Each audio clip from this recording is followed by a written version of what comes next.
কল্পনা করুন, এক সকালে ঘুম থেকে উঠে দেখলেন আপনি গভীরভাবে নিঃশ্বাস নিচ্ছেন আর মনে হচ্ছে যেন বাতাসে কিছু একটা অদ্ভুত আছে। হ্যাঁ, হঠাৎ যদি আমাদের পৃথিবীর বাতাসে অক্সিজেনের পরিমাণ দ্বিগুণ হয়ে যেত, কি হতো? আমাদের শরীর, আমাদের চারপাশ, আগুন, পশু পাখি, এমনকি পৃথিবীর ইতিহাস সব কিছু বদলে যেত এক ধাক্কায়। কিন্তু এটা কি ভালো নাকি ভয়ঙ্কর? আজ আমরা জানবো, যদি পৃথিবীতে অক্সিজেনের পরিমাণ দ্বিগুণ হয়ে যেত তাহলে আমাদের পৃথিবী দেখতে কেমন হতো। তৈরি তো? চলুন একবার কল্পনা জগতে ঢুকে পড়ি। চ্যাপ্টার 1, শরীর ও মানুষের প্রতিক্রিয়া। আমাদের এখনকার বাতাসে 21% অক্সিজেন থাকে, বাকি অংশ নাইট্রোজেন, আর্দ্রতা ইত্যাদি। কিন্তু যদি এই অক্সিজেন হঠাৎ 40 থেকে 45% পর্যন্ত হয়ে যায়, প্রথমে আপনি অনুভব করবেন বেশি সতেজ লাগছে, অনেক এনার্জি পাচ্ছি। হ্যাঁ, শরীর বেশি অক্সিজেন পেলে শক্তি বাড়ে, দেহের পারফরম্যান্স বেড়ে যায়। কিন্তু তারপর কি হবে? কিছুক্ষণের মধ্যেই আপনার শরীর শুরু করবে রিয়্যাক্ট করতে। Oxygen toxicity. হ্যাঁ, অনেক বেশি অক্সিজেন কিন্তু ক্ষতিকর। আপনার ফুসফুসে ইনফ্লামেশন হতে পারে, মাথা ঘোরা, ঝাপসা দেখা, এমনকি খিঁচুনি পর্যন্ত। আর দীর্ঘ সময় ধরে থাকলে আপনার চোখে রেটিনা নষ্ট হয়ে যেতে পারে। চ্যাপ্টার 2, আগুনের ভয়াল রূপ। আর জানেন কি সবথেকে ভয়ঙ্কর জিনিস? আগুন। অক্সিজেন যত বেশি, আগুন তত বেশি তীব্র। একটা ছোট সিগারেটের আগুন পুরো বাড়ি ঘিরে ফেলতে পারে। বনভূমির আগুন, যেটা আজকাল নিয়ন্ত্রণের বাইরে চলে যাচ্ছে, তা হতো মহাদাহন। অস্ট্রেলিয়া, ক্যালিফোর্নিয়া বা সুন্দরবনের মতো জায়গাগুলো প্রায় পুরোপুরিভাবে পুড়ে যেত।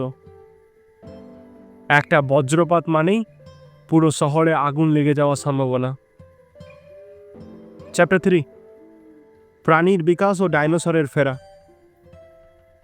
চিন্তা করুন, কোটি কোটি বছর আগে ডাইনোসরের যুগে বাতাসের অক্সিজেন পরিমাণ ছিল প্রায় 35%। এই কারণেই তৎকালীন পোকামাকড়া প্রাণীরা ছিল অনেক বড় আর অনেক বিশাল। যদি আজকের পৃথিবীতে ততটা অক্সিজেন থাকতো, তাহলে গলির ধারে দেখা যেত এক ছোট্ট তেলা পোকা হয়তো হয়ে যেত আপনার মোবাইলের সমান। মশা এক চিমটে নয়, এক ঘুষিতে মারতে হতো। আর কিছু কিছু প্রাণী হয়তো আবার বিবর্তনের মাধ্যমে বড় হয়ে উঠত, হিংস্র হয়ে উঠত। একটা বিড়াল হঠাৎ বাঘের মতো আচরণ করতে শুরু করলে কেমন লাগবে? চ্যাপ্টার 4, প্রাকৃতিক ভারসাম্যের ধস। পৃথিবীর জীববৈচিত্র্য এক টানা এই 21% অক্সিজেনের উপর নির্ভরশীল। হঠাৎ করে এই অনুপ্রপাত বদলে গেলে গাছের বৃদ্ধি দ্রুত হবে, কিন্তু বেশি অক্সিজেন মানে বেশি জ্বালানিও। ফ্ল্যাশ ফায়ার হবে সাধারণ ঘটনা। আর জলবায়ু, অক্সিজেন বাড়লে বাতাস ঘন হয়ে যাবে। ঘন বাতাস মানে ঝড় বৃষ্টি, বজ্রপাত আরও ভয়ঙ্কর হবে। সাইক্লোন আর হ্যারিকেনের গতিবেগ দ্বিগুণ হবে। চ্যাপ্টার 5, প্রযুক্তি ও ভবিষ্যতের বিপদ। জাহাজ, প্লেন, ইন্ডাস্ট্রি সব তৈরি হয়েছে এই বাতাসের ঘনত্ব অনুযায়ী।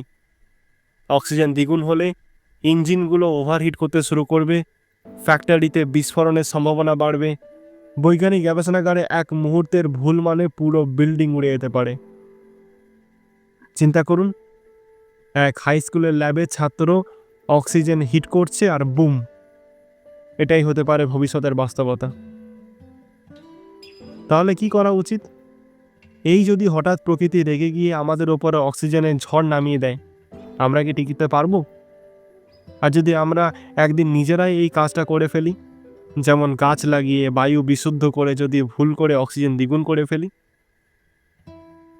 এই একটাই জিনিস আমাদের বাঁচিয়ে রাখছে, আবার একে ঠিক মতো না বুঝলে সেটাই আমাদের ধ্বংস করতে পারে। আপনার কি মনে হয় পৃথিবীর জন্য আদর্শ অক্সিজেনের মাত্রা কত হওয়া উচিত? কমেন্টে লিখে জানান। আর এমনই আরও ভয়ানক রোমাঞ্চকর বৈজ্ঞানিক প্রশ্নের উত্তর জানতে আমার পরবর্তী ভিডিওটা দেখুন। যদি চাঁদ হঠাৎ করে অদৃশ্য হয়ে যেত তাহলে কি হতো? দেখা হবে পরের ভিডিওতে। Till then, stay curious and say what if.